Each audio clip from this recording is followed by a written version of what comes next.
Nothing has happened. I simply flung a plate against the wall to bring you out. I was thinking of you. Come this way. In here. I thought you would come. You couldn't keep your eyes off me from the moment you arrived.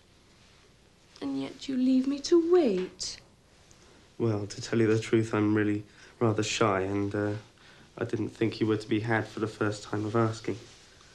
You didn't like me. And you probably don't like me now. Liking is a feeble word.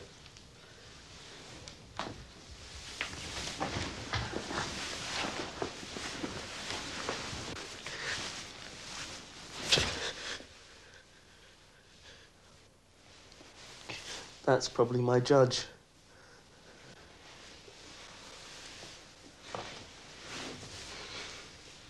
I know him. He often comes here. But that picture's not like him. He's a small man, almost a dwarf. But he had himself painted like that. He's madly vain, like everybody else here. But I'm vain too. And it upsets me you don't like me in the least.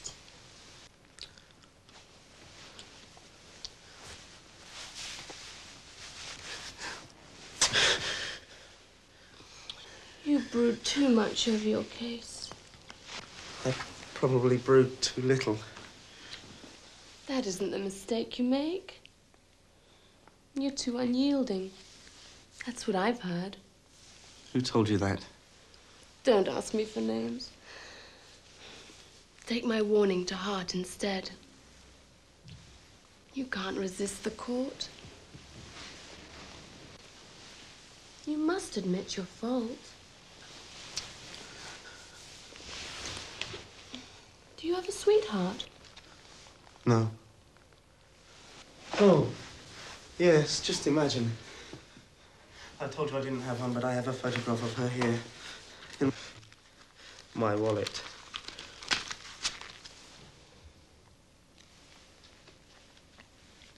She's very tight-laced. You wouldn't miss her very much if you were to lose her. Or exchange her for somebody else. Me, for instance.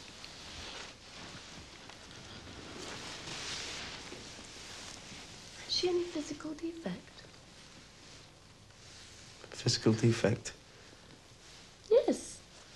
I have one. Look.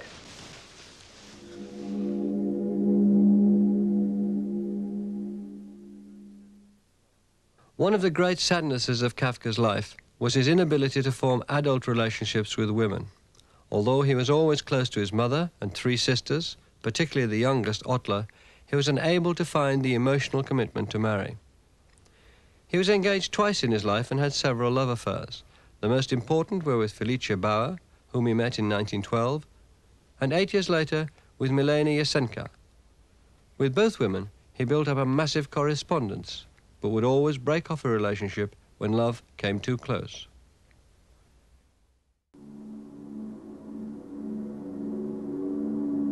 It seemed so dreadful to be a bachelor, to become an old man, struggling to keep one's dignity while begging for an invitation whenever one wants to spend an evening in company, never being able to run up a stairway beside one's wife.